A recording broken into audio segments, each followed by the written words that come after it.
इसके आगे का एक नियम है जो बहुत जरूरी है आप सबको फॉलो करना, वो ये कि कभी भी दही को नमक के साथ मत खाइए। माँ की दाल के साथ लस्सी 1 घंटे बाद।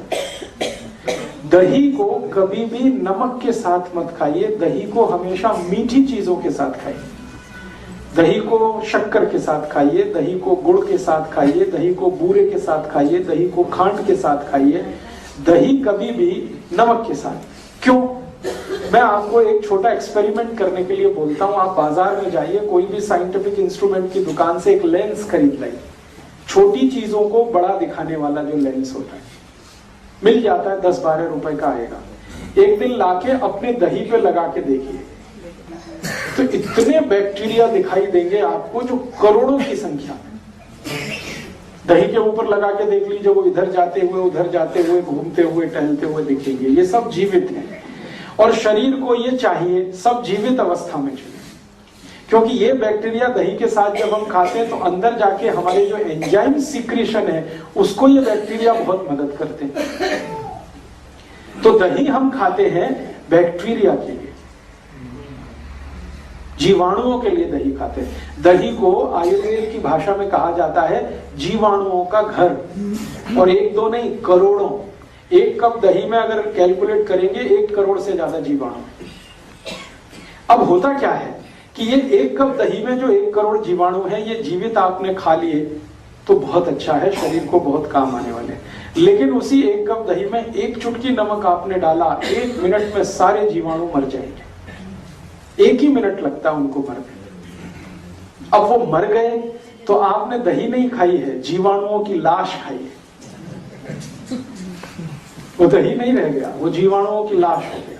अब वो अंदर गया तो दही के नाम पे आपने खा तो लिया, लेकिन उसके जो फंक्शन है बॉडी के लिए वो काम नहीं आने वाले।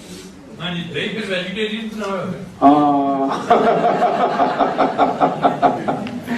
बहुत अच्छा सवाल है कि ये वेजिटेरियन है या नॉन वेजिटेरियन है।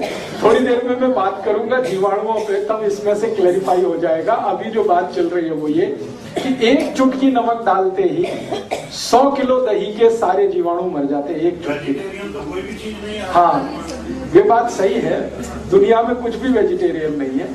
हम थोड़ी देर में इस पे एक्सप्लेनेशन करेंगे। दही में 1 चुटकी नमक डालते ही सब मर जाते, क्योंकि नमक के जो केमिकल्स हैं वो जीवाणुओं के दुश्मन है सारे के सारे। नमक के सारे केमिकल्स जीवाणुओं के दुश्मन है। इसलिए आयुर्वेद में कहा गया है कि दही में कोई ऐसी चीज मिलाइए जो जीवाणुओं की संख्या को बढ़ाए, मारे नहीं, खत्म ना करे। इसलिए कहा गया है दही को गुड़ के साथ खाइए। गुड़ डालते ही जीवाणुओं की संख्या मल्टीप्लाई हो जाती है। मल्टीप्लाई 1 करोड़ से 2 करोड़ पहुंच जाते हैं। थोड़ी देर गुड़ मिला के रख दीजिए, इतनी तेज उनकी ग्रोथ है। दही में बूरा डाल दीजिए, बूरा समझते हैं? तो दही में बूरा डाल दीजिए, मल्टीप्लिकेशन इतना फास्ट होता है कि कोई इमेजिनेशन नहीं कर सकता। एक दिन आप ये कर लीजिए मेरे कहने पर, 15 रुपए का लेंस आएगा, लाइए, खर्चा करिए, सवेरे से शाम तक ये एक्सपेरिमेंट करिए, तो आपको समझ में आ जाएगा कि जीवाणु कितनी तेज मल्टीप्लाई करते हैं मीठी चीज डालने। चीनी भी डालें तो भी मल्टीप्लिकेशन होता है, गुड़ डालें तो और ज्यादा होता है, बूरा डालने पर सबसे ज्यादा होता है। और एक मिश्री आती है, मिश्री, वो पीस के दही में डाल दीजिए, तब तो अद्भुत होता है, सोने में सुहागा। भगवान कृष्ण दही को मिश्री के साथ ही खाते थे। तो आप जो है दही को खाने का नियम तरीका थोड़ा बदलिए। मैंने पंजाब में बहुत लोगों को देखा दही में नमक डाल के खाते हैं या लस्सी में नमक डाल के। ये लस्सी नमक के साथ नहीं खाई जाती, गुड़ के साथ खाई जाती है, खांड के साथ खाई जाती है, चीनी के साथ खाई जाती है। मुझे पुराने समय का याद आता है कि हम लोग हमारे मामा के घर जाते थे दही बूरा खाने के लिए।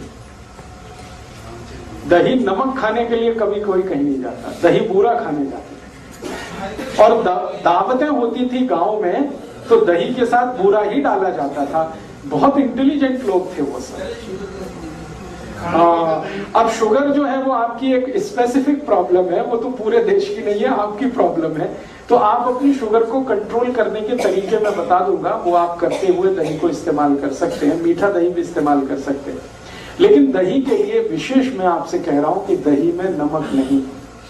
और इसी तरह का और एक नियम है, वो ये कि दूध खाते हुए या दूध पीते हुए कोई भी नमक की चीज ना हो। दूध और नमक की भी दोस्ती नहीं है, दही और नमक की भी दोस्ती नहीं। अगर कोई चीज दूध की खा रहे हैं तो नमक की चीज ना हो, नमक की चीज खा रहे हैं तो दूध की चीज ना हो। अब आप कहेंगे इट इज हाईली इम्पॉसिबल। ऐसे इम्पॉसिबल है कि खीर खानी है और सब्जी ना हो, ये तो बड़ा मुश्किल है। तो मेरा तो आपको रिक्वेस्ट है कि खीर खानी है तो रोटी खीर खाइए या पूड़ी खीर खाइए, खीर को पूड़ी के साथ खाइए, खीर को रोटी के साथ खाइए, सब्जी ड्रॉप कर दीजिए उससे, बहुत अच्छा होगा। नहीं कर सकते हैं तो आयुर्वेद ने उसका एक रास्ता निकाला। वो रास्ता ये दिया उन्होंने कि अगर आप दूध को नमक के साथ खाना चाहते हैं या दूध की चीज के साथ नमक की चीज भी खाना चाहते हैं तो नमक बदल दीजिए अपने घर का। नमक लाइए सेंधा, जिसको हम पाकिस्तानी नमक कहते हैं, लाहौरी नमक कहते हैं, वो नमक खाइए।